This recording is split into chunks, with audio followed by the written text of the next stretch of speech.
أحب الوفاء بشان. الحمد لله رب العالمين والصلاة والسلام على رسوله محمد وعلى آله وصحبه أجمعين. يا أيها الناس اتقوا ربكم الذي خلقكم والذين من قبلكم لعلكم تتقون.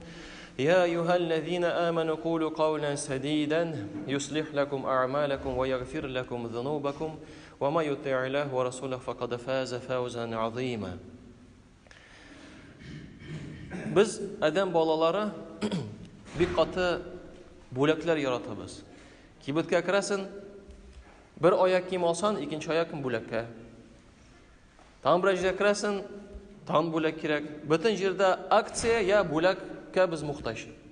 Chunki birozna bo'lak bersalar, birozna aksiya bo'lsa, ko'ngillari biz keta, ishga minib keta, Allohga shukr deb sinib chop ketasin. Allohga shukr, ali bu kibitni men bildim deb, tan ikkinchi kirim deb o'ylaysin. Allah subhanahu wa ta'ala bizga Ramazon oyini g'ina bermadi. Ramazon oyi bilan birga Alloh taolo bizga bo'laklarda nasib etdi. Shu Ramazon oyi bilan. O'zincha bir aksiyalar bor, lekin shu aksiyalar bilan foydalanirga kerak. Anglab turmushimizga kiritirga kerak. O'zi ro'zada qarasak Alloh subhanahu va taolo Qur'oni Karimda aytadi: "A'udhu billahi minash shaytonir rojim. Ya ayyuhallazina amanu kutiba alaykumus-siyama kama kutiba alal ladzina min qablikum la'allakum tattaqun."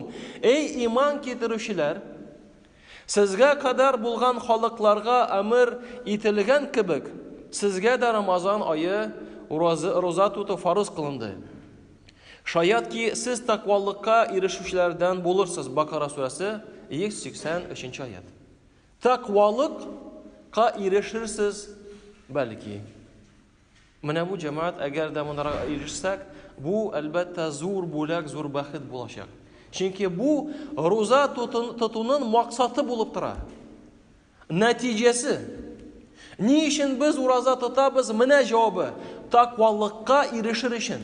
Shunga ko'ra agarda shunga erishsak, bu eng zo'r baxt bo'lacak bizga. Eng zo'r aksiya, eng zo'r foydasi bo'lacak har birimizga.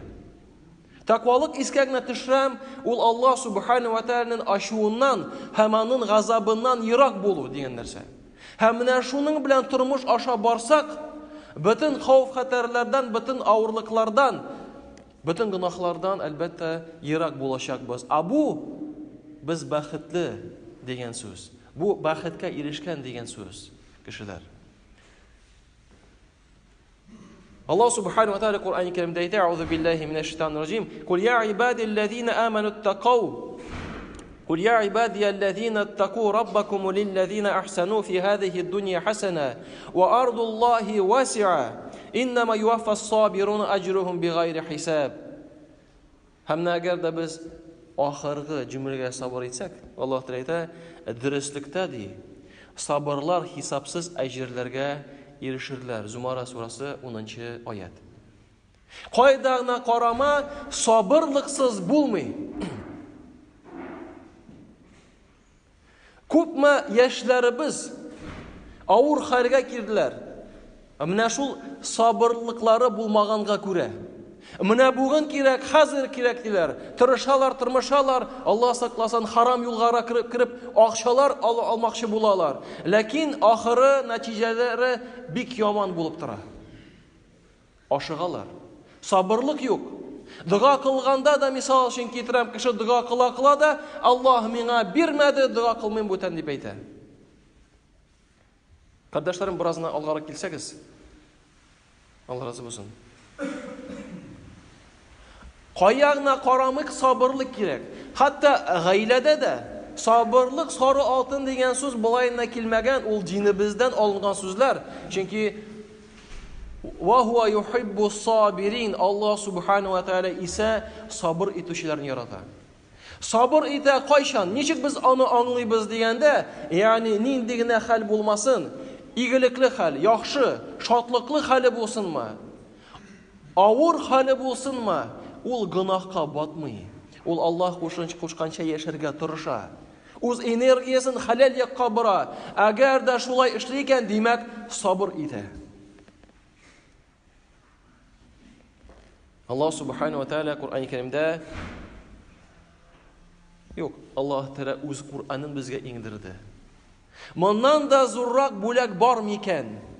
Менә эшкә керәсен, самолет очасың килә, анда инструкция бар. Ул инструкциясыз очсан, хәлең начар хәлгә ирешәсен. Үзең дә, пассажирларың да. Бу бер самолет кына. Монда җирдәге яшәү турында сүз бара. Монда инструкциясыз берничек тә булмый.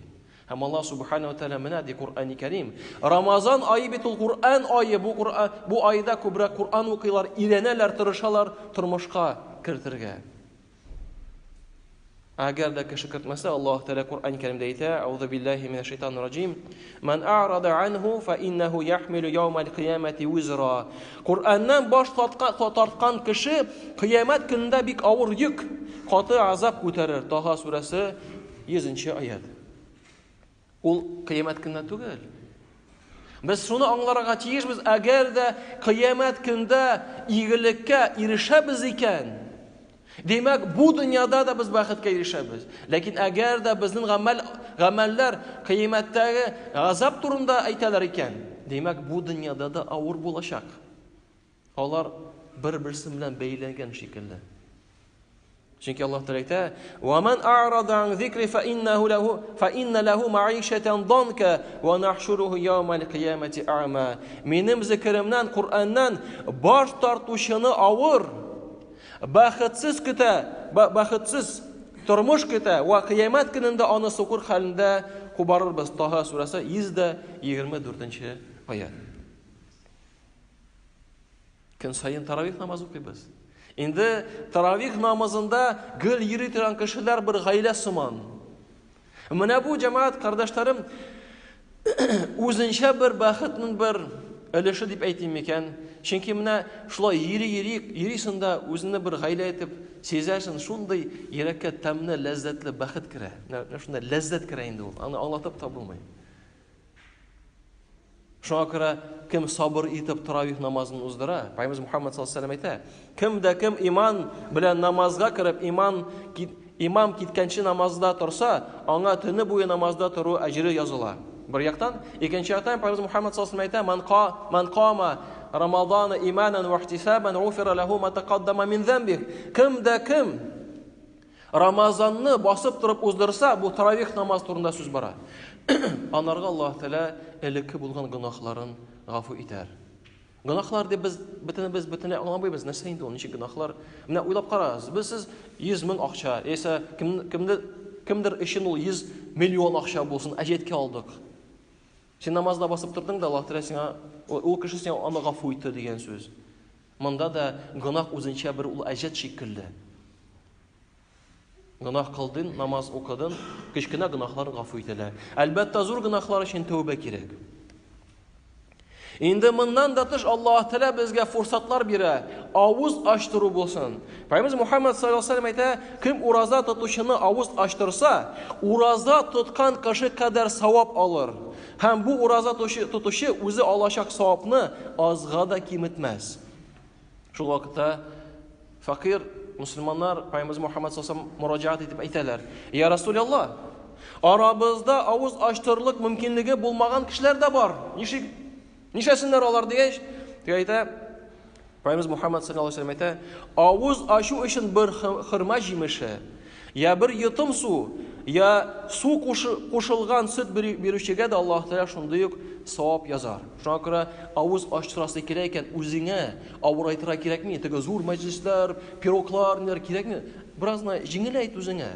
Ашың булды, беренче, икенче булды, шәйгә нәрсә булды, җиткән. Инде моның өчен әҗр аласың. Авырайтырга кирәкми. Менә ничек инде мин авыз ачыйм, акчам юк, ни юк. Ну аш бар, бар. Второйың бар, тагын нәрсә кирәк.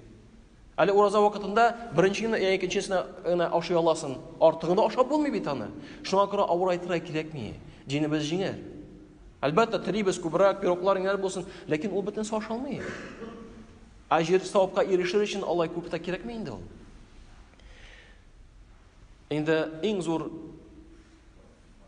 акциялардан, иң зур бүләкләрдән ул кадер кичәсе җәмәгать.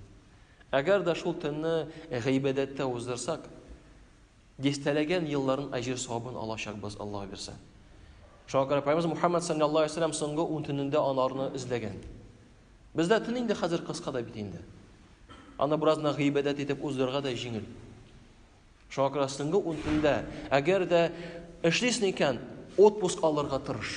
Менә шул 10 көнгә, соңгы 10 төндә әгәр дә шул кадер кичәсенә эләксәң, бик яхшы булачак. Жал көннәрен алырга тырыш менә шул соңгы 10 төнендә. Чөнки әлбәттә төнен басып торып эшкә барырга авыр.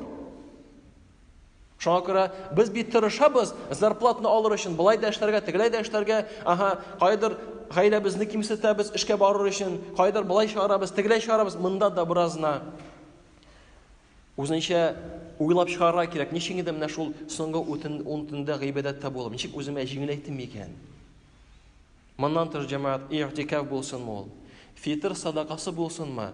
Инде гаит намазы үзенчә бер зур бүләк. Бөтенебез җыелып, гыйбадәт кылып китәбез. Ул йөрәкләребезне берләштерә. Һәм иң зур бүләк Пәйгамбер Мухаммад саллаллаһу алейһи ва саллям әйтә, җәннәтнең 8 капкасы бар. Алар арасыннан ар-раян дип аталган капкадан ураза тотучылардан башка беркем дә кермәс. Аллаһ субханаһу ва тааля һәрбер безгә дә шул ишекләрдән җәннәткә керергә насыйп итсә иде. Әлбәттә, авыр кемгәдер. Ләкин истә тотыгыз. Галимнәрнең сүзләре шул, изгелекнең авырлыгы китә, ләззәте килә. سبحانك اللهم وبحمدك لا إله إلا أنت أستغفرك فأهل الوفاء كلو